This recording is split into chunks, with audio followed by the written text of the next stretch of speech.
ফি কলবিহি মিসকালু খারদালিম মিন ঈমান, যার কলিজায় এক জাররা আছে, এক জাররা, এই লোকটা কোনো না কোনো দিন 10 দুনিয়া বরাবর জান্নাতের মালিক হবে।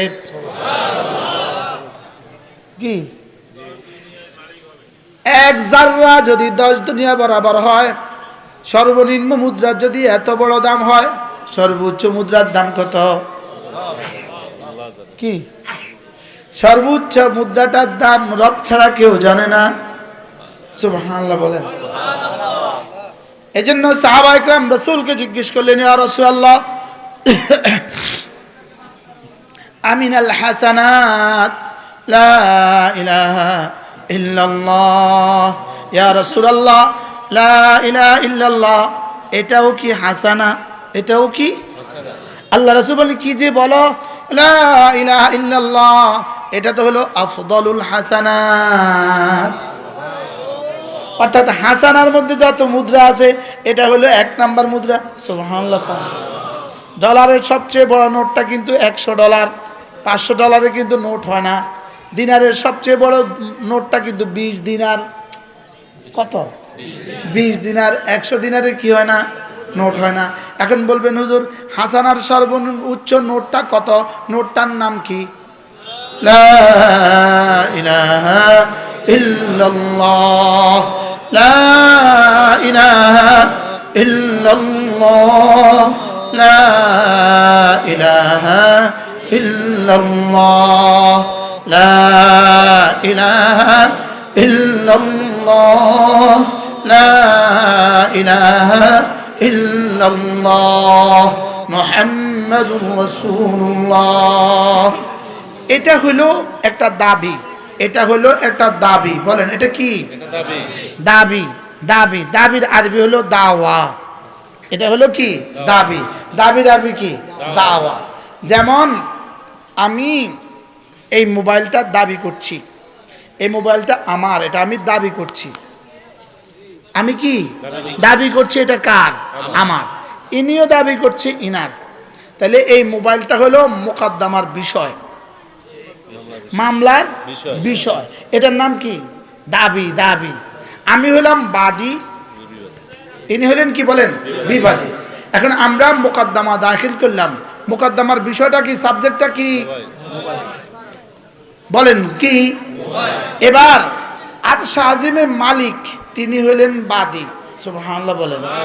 আর লা ইলাহা ইল্লাল্লাহ হলো দাবি। সুবহানাল্লাহ বলেন। সমস্ত কাফের হলো বিবাদী। ইহুদি হলো কি? বিবাদী। ইহুদি কি বলেন?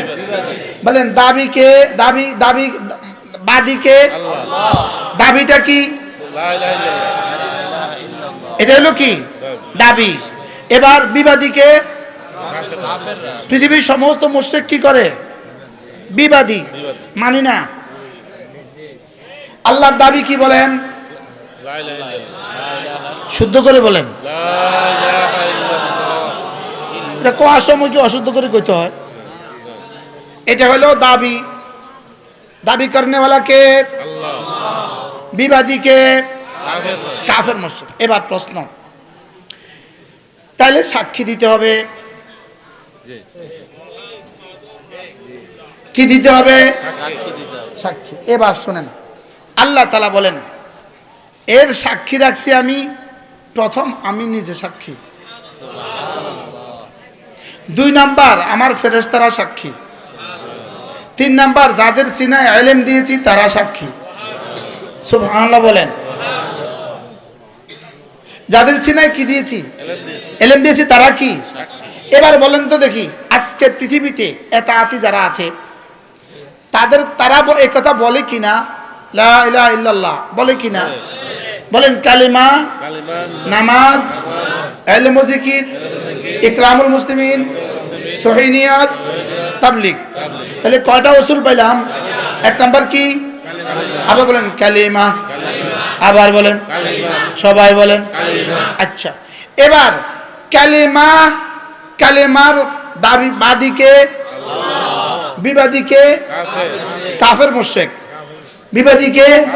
এবার কালিমার সাক্ষী কয়টা? কি কি?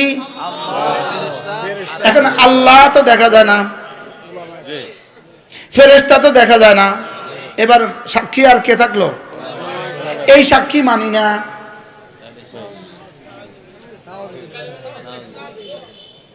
আচ্ছা, তো লা ইলাহা ইল্লাল্লাহ এটা যদি সাক্ষী না মানা হয়, ওলামা মানি না, মাদ্রাসা মানি না, তো এটা কিসের লা ইলাহা ইল্লাল্লাহ? আমি বুঝাইতে পারি না আপনাদেরকে। কি বুঝছেন আজকে বলেন?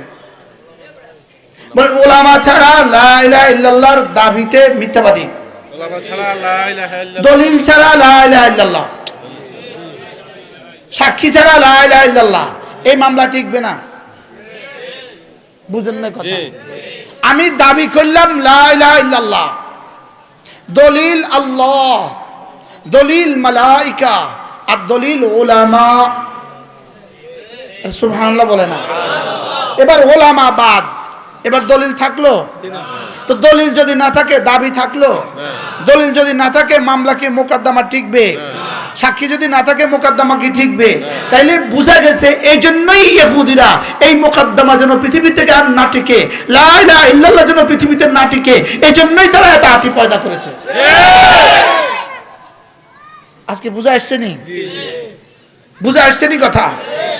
কি রে, সাক্ষী মানি না, সাক্ষী না মানলে এই মামলা কবে বিজয়ী হবে? কখনোই হবে না। শাহিদ আল্লাহু আন্নাহু লা ইলাহা ইল্লাহু ওয়াল মালাইকাতু ওয়া উলুল ইলমি, সুবহানাল্লাহ বলেন, ওয়া উলুল ইলমি কাইমান বিল কিসত লা ইলাহা ইল্লা হুয়াল আজিজুল হাকীম। তাইলে বুঝা গেছে রব্বে কারীম বলেন আমি লা ইলাহা ইল্লাল্লাহ সাক্ষী, আমি আমাকে বানালাম, আমি প্রথম সাক্ষী। দুই নাম্বার আমার ফেরেশতারা সাক্ষী, সুবহানাল্লাহ বলেন। দুই নাম্বার কি? আমার ফেরেশতারা সাক্ষী। তিন নাম্বার যাদের সিনায় আমি ইলম দিয়েছি তারা সাক্ষী। তাহলে উলামায়ে উম্মতকে রব নিজের দাবির পক্ষে সাক্ষী বানিয়েছেন, সুবহানাল্লাহ বলেন। এবার প্রশ্ন, আপনি আপনার মামলার জন্য কাকে সাক্ষী বানাবেন? যাকে আপনার পছন্দ হয়। জি, সুবহানাল্লাহ কয় না? আপনার মামলার পক্ষে আপনি কাকে সাক্ষী বানাবেন? যারা আপনার ভালো লাগে তারাই তো সাক্ষী বানাবেন, যাকে আপনার পছন্দ হয় তাকেই তো সাক্ষী বানাবেন। এবার রব্বুল আলামিন যেন বলেন আমি যাদের সিনায় ইলম দিয়েছি এদেরকে আমি আমার মামলার মোকদ্দমার সাক্ষী বানিয়েছি, আর আমার পছন্দ তোমার পছন্দ ছাড়া তুমি সাক্ষী বানাও না, আমিও আমার পছন্দ ছাড়া সাক্ষী বানাই না। সুবহানাল্লাহ বলেন। তাইলে বোঝা গেছে এই ষড়যন্ত্রের পেছনে মূল অংশ হলো কালেমার অংশ, কালেমার এই ষড়যন্ত্রের মূল অংশ হলো কালেমার সাক্ষী থেকে কালেমাকে পৃথক করা, বিচ্ছিন্ন করা। বুঝাতে পারি না? বুঝাতে পারছি? এই জন্যই মজার বিষয় হলো ওলামায়ে উম্মতের বেতন এত কম কেন? প্রশ্ন, ওলামায়ে কেরামের বেতন এত কম কেন? উত্তর, ওলামায়ে কেরামের বেতনের বেলায় রব্বুল আলামিন বলেন এরা আমার সাক্ষী, আমার সাক্ষী, এদেরকে তোরা বেশি দিস না, এদেরকে আমি দিব। বুঝো নাই কথা? আমার মামলার সাক্ষী দিতে এনারা দুজন গেলেন, দুপুর বেলা গাড়ি ভাড়া কার, খানার টাকা কার, আবার ফিরতি টাকা কার, আবার কিছু হাদিয়া বকশিশ দেয় কে? কি লেগা? এরা আমার সাক্ষী, খরচ দিবে কে? এজন্য রব্বুল আলামিন বলেন এদেরকে খরচ দিব আমি। সুবহানাল্লাহ বলবেন না? আমি বললাম রব্বুল আলামিন খরচ যদি আপনি দেন তো আমাদেরকে এত কম দেন কেন? রব্বুল আলামিন বলেন দুনিয়াতে দিব কিছু কিছু, আখিরাতে দিব সবকিছু। কি বলছি বলেন? দুনিয়াতে দেব কিছু কিছু, আখিরাতে দেব সবকিছু। বুঝতেছেন হাজী সাহেব? কিতা বুঝলেন? আমরা দুনিয়াতে নিব কিছু কিছু, আখিরাতে নিব সবকিছু। সুবহানাল্লাহ বলেন না? আমরা দুনিয়াতে রয়ের টাকা নেই না, আমাদেরকে রব চালায়, ওদেরকে র চালায়। কি বলছি বলেন? আমাদেরকে কে চালায়? রব চালায়। ওদেরকে কে চালায়? কি হয়?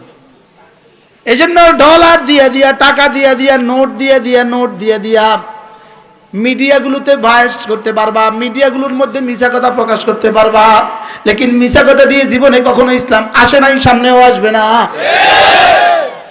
প্রতিদিন যেই পরিমাণ মিছা কথা কইবা এই পরিমাণ ধ্বংস, মিছা কথা আরো ধ্বংস, মিথ্যা কথা আরো ধ্বংস, মিথ্যা কথা আরো ধ্বংস। আমি কি বুঝাইতে পারছি আপনাদেরকে? এই জন্য ইজতেমা হওয়া না হওয়া নিয়ে আমাদের টেন্ডেন্সি নাই। যদি ইজতেমা না হয়, করোনার সময় 1 বছর ইজতেমা হয় নাই, পৃথিবীতে এমন কিছু মহাভারত শুদ্ধ হয়ে যায় নাই, মনে হয় বুঝেন না? ইজতেমা হলেও মহাভারত শুদ্ধ হবে না, ইজতেমা না হলেও মহাভারত শুদ্ধ হবে না। কিন্তু প্রশ্ন হলো আরেকটা, শুধুই ইলম ওলামা, শুধু ওলামায়ে উম্মত থেকে জাতিকে বিচ্ছিন্ন করার ষড়যন্ত্র, ওলামায়ে উম্মতকে কলঙ্কিত করার ষড়যন্ত্র।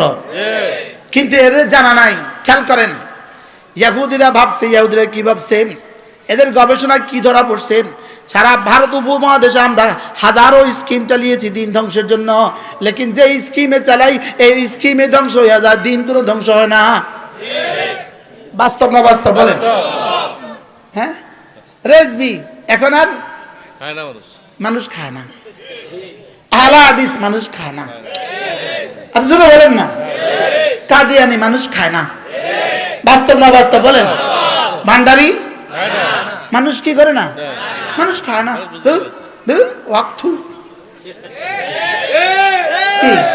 এই মিলাদুন নবী দিয়া কিছু উঠাইতে চাইছে, মানুষ খায় না। বলেন না বাস্তব না বাস্তব? মানুষ খায় না, খায় না। কি রে, যেটাই ষড়যন্ত্র তুলি, যেটাই তুলি প্রথম 2-4 দিন যতদিন টাকা দিই ততক্ষণ রমরমাজ, টাকা না দিলে শেষ। বলেন না বাস্তব না বাস্তব? মানুষ এটা খায় না। শেষ পর্যন্ত দেখলো কোন ষড়যন্ত্র তোলা যায়, এদের ভিতর থেকে তুলতে হবে, ভিতর থেকে। কি থেকে তুলতে হবে? ভিতর থেকে তুলতে হবে। তুললে এক দিলে দুইটা ধ্বংস।